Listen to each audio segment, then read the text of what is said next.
Hello, motorbike fans. This is Martin, and I got some motorbike stuff for you. And look what we've got here: the brand spanking new BMW F900XR in red.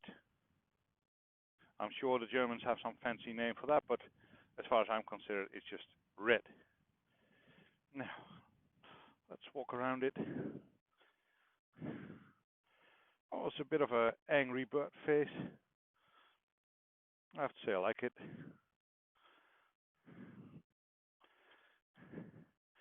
Here to the left. Left side surprisingly similar to the right one. So this is a parallel twin, about 900 cc's. Quite some grunt to it. So the sound is really nice. It's not as low and talky as my own Boxer. So that's a bit of a difference to be expected. It's also a good bit smaller, lighter of course. But yeah, for looks, quite okay. So here's the office. Adjustable little screen. There's nothing fancy to the adjusting mechanism. It's just like that. I have to see how that works out on the road. It's also a very small screen. Then switch gear and such is very standard BMW. So if you've ever ridden one of the modern ones, then that's all familiar. Comes with a TFT screen. I'm not sure if that's standard or not, but this one has it. Slightly different from the one on my GS. And I have to give to them, this one looks even a little bit better. So the rev counter is a bit of a, well, flyer almost. Start it. So that's the noise.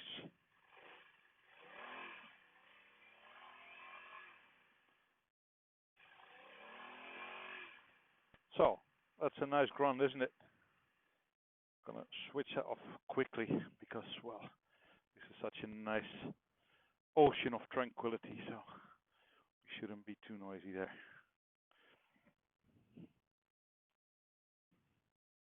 So basically, that's what it looks like. So the next thing we need to know is, what does it handle like? So let's get out there. See you on the helm cam. Well, here we are on the lovely backroads of Apeldoorn. Well, let's go this way.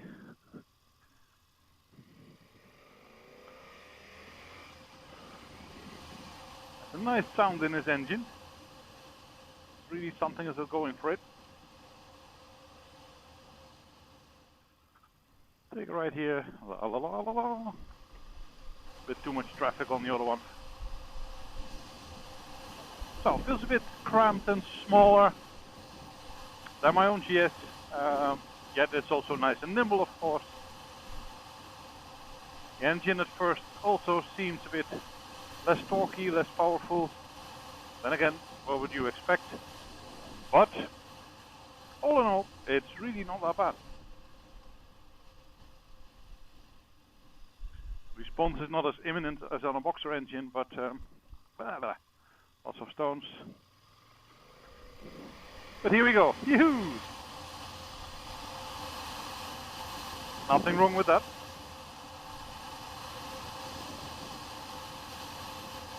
I play with the screen a bit. There's quite a bit of wind going around my head.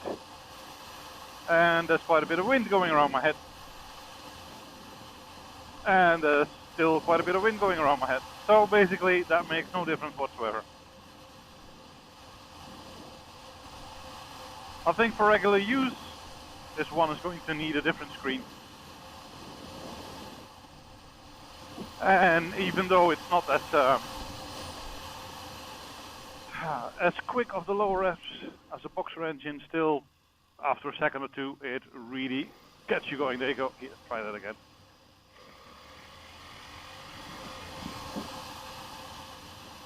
And there's a nice sound that goes with it. Okay. We've been warned for playing children, so I'll be a bit careful. Can't find any children, so I've been told there was no quick shifter on this one, so I'm not going to try it.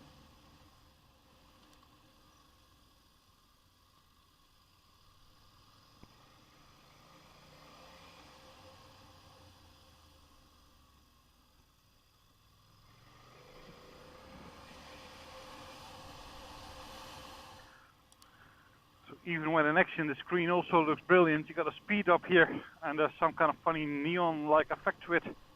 Dims down a bit at the bottom. Same with the gear indicator. These are, of course, all graphical tricks, but oh, I like it. It's really cool.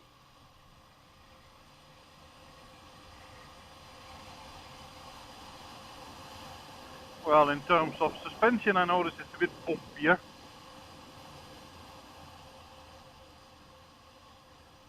And the seat is made out of concrete. And there we really notice the difference. There's a slight hesitation when I open up the throttle from low revs. That's where the Boxer would have had the answer straight away, and this one is like, oh yeah, accelerate. But then once they start accelerating, it's good.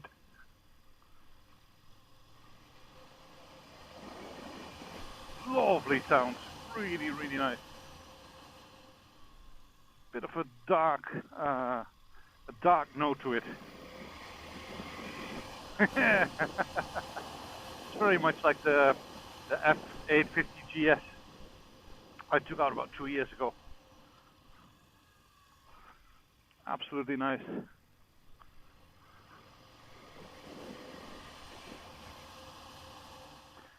So I guess the next thing to do is motorway test. That just happens to be one here. Now there's a lot of wind today, so I'll do it upwind and downwind.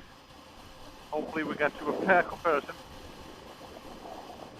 But I do expect that there will be complaints about the wind protection on this bike.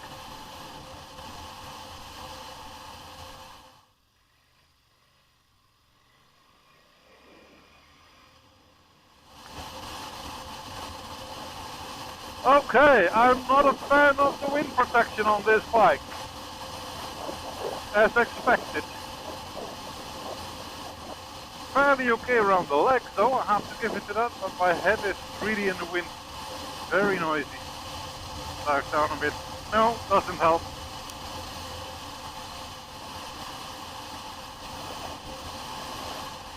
Lovely environment, by the way. Maybe come out here one day for a walk.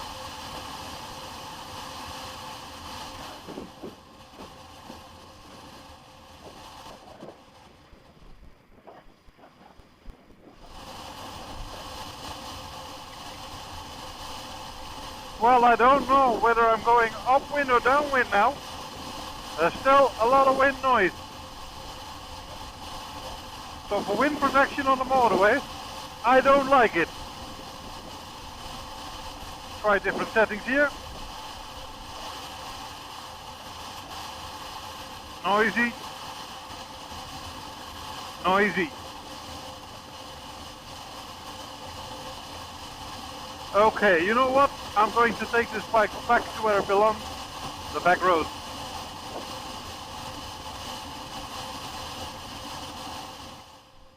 Maybe a small bike, but somehow, with that noise and all, it's quite some presence.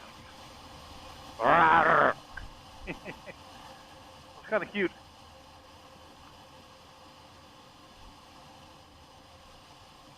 In a number of ways, like suspension and such, you do notice that it's a cheaper bike than an R1200. It's no big deal, but well, you get what you pay for, I guess. Suspension is a little bit less comfortable. Sometimes a little bit lost for where the road is. Really not disturbing, but noticeable difference. Makes me wonder, what's the horn like? Meep. It just goes meep. It does handle like a proper BMW in terms of cornering and such.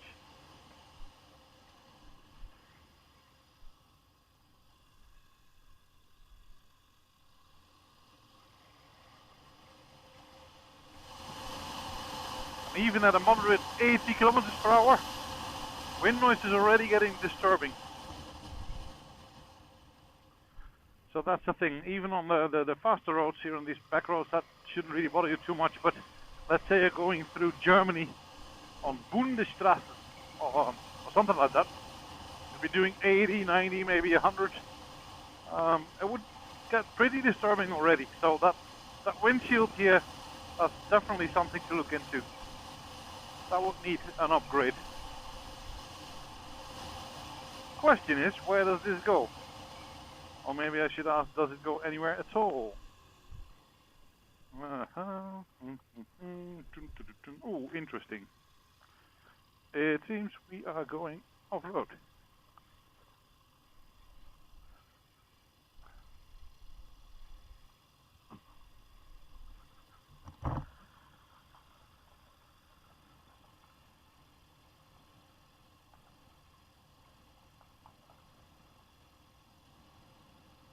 Well, guess what? You can. It's not saying I'm feeling super confident with this because the position for standing is not brilliant. Okay. Let's survive that. Let's go back.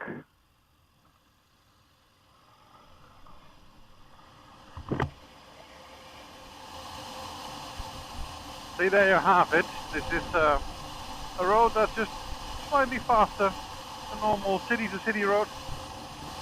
And I'm already getting deaf here. To the point that you look forward to a speed limit of 60.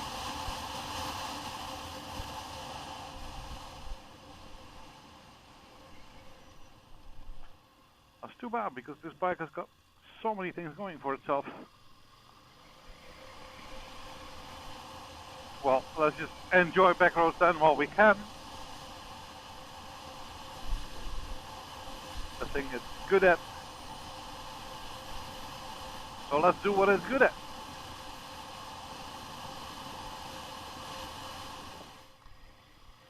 Okay, while I'm riding, you enjoy the view. There's quite a bit of it here.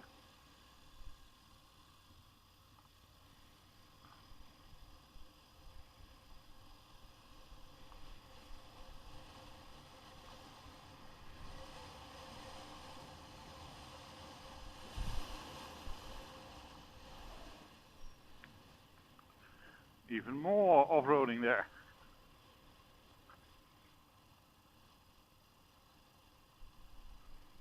Bloody hell.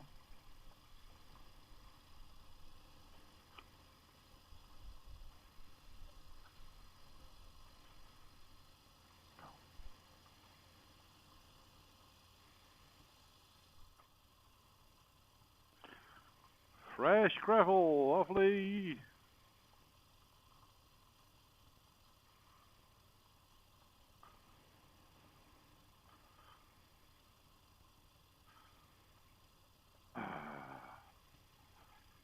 Yeah, better. Sorry. Apparently there's a fresh layer of gravel on this road, but it's still a bit loose. It's not brilliant for a bike like this because I'm sure it has some off-road capabilities, but doesn't seem to be its strong suit. All right. Some accidental off-road testing of the F900XR. It passed, not with flying colors, but sufficient gray shades, I'd say. Oh, but it's so much happier here. Hey.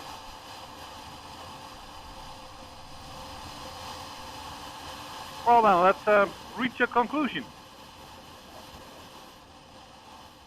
Seems to me this is a lot of BMW for the money. And it does a lot of things what the famous boxers do. It's just not entirely what a boxer does. So let's say all the good things of boxers is about 80% of it. It does go off pretty well from low revs, no problems there, but it's just not as imminent as an R series will do it, especially not with the shift cam. It's fairly fast, just not as fast as an R1200. Very nimble, of course. It's easy to handle. Corners like a BMW. That's all very good. And things to complain. Seat's a bit hard. Bike is a lot smaller, so my seat position is a bit cramped. No big deal for a Sunday afternoon spin. But a bit of a deal if you want to take this to the other end of Europe in a day. So for long motorway trips, I expect this is going to be less enjoyable.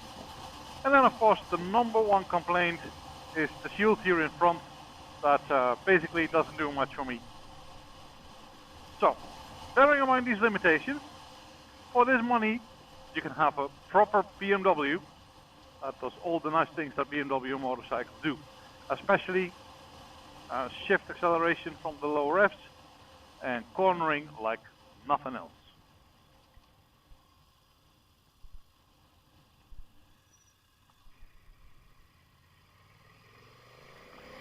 See? That's what I mean. Okay, dealership appearing down there. Just somebody with a trailer in the way. Too bad, but gives us another chance to rev it one more time. So, I hope you like that. Thanks for watching, and may the road rise to meet you. Goodbye.